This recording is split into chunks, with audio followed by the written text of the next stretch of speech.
UFC Lightweight Championship will be on the line October 22nd, contested by Islam Makhachev and Charles do Bronx Oliveira. There's so much to unpack in this fight. I'll share my thoughts on what tools each guy will be bringing into the octagon. I'm going to start with Islam Makhachev. He brings a ton of tools to this fight, but I want to focus on the thing he's most dominant in, and that's his grappling. Islam comes from that legendary Dagestan camp that produced the lightweight GOAT, Khabib Nurmagomedov.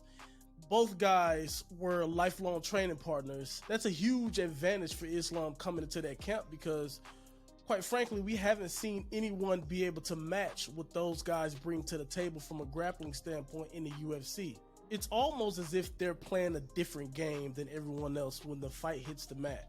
He's very good at not allowing space for his opponent to create scramble opportunities so they can evade the grappling exchanges. He's very good at forcing opponents to search deep into their defensive grappling bag to be able to deal with the pressure and his passing ability once he starts flowing on top. And what's most dangerous about being in these grappling situations with Islam is his finishing instinct. That's something that Charles Oliveira will have to be wary of if he stands a chance to beat Islam in this fight. Islam does have a solid striking game, but I'll be interested to see how much he decides to lean on that against Charles Oliveira. If you think about the one loss that Islam does have on his record, he was KO'd by Adriano Martins back in 2015.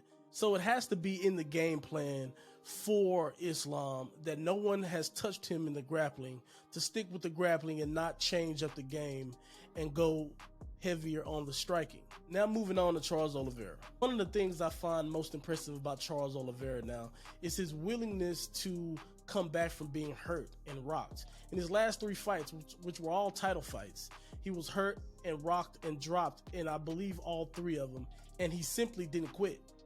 He came back and won each fight.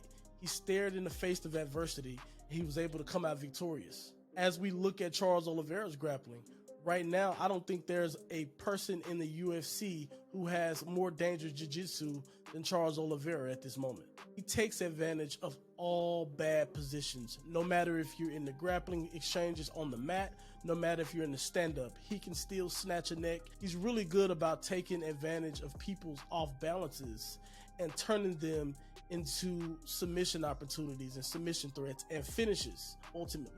One of his key methods to creating these off-balance positions is to hurt people on the feet. Islam definitely has to be careful and be wary of that. However, Oliveira's stand-up game is really aggressive, and that opens him up to take some unnecessary damage, which is why he's been rocked and hurt and dropped in some of these fights here recently. With that being said, Islam Makhachev is on a 10-fight win streak. 6 of those came by way of finish. Charles Oliveira is on an 11-fight win streak, and he finished 10 of those 11 fights. As for my prediction, I'm going to go with Islam Makhachev to get a victory by way of decision. The reason I'm going with Islam in this fight is mainly because I think you need more than jiu-jitsu to deal with the type of grappling pressure that he applies. And we've seen Oliveira struggle with top-heavy wrestlers before. And he's gotten in some of those positions because he's not afraid to go to the ground with anybody, and he's not worried with someone being on top. I think Islam's positioning is going to be a bit too much. I think Islam will be able to avoid getting submitted on the ground, but I also think Charles will be able to avoid being submitted by Islam, and I think it'll be a stalemate, but Islam will get the victory based off of positioning. Thank you guys for watching. Make sure you like the video and subscribe to the channel.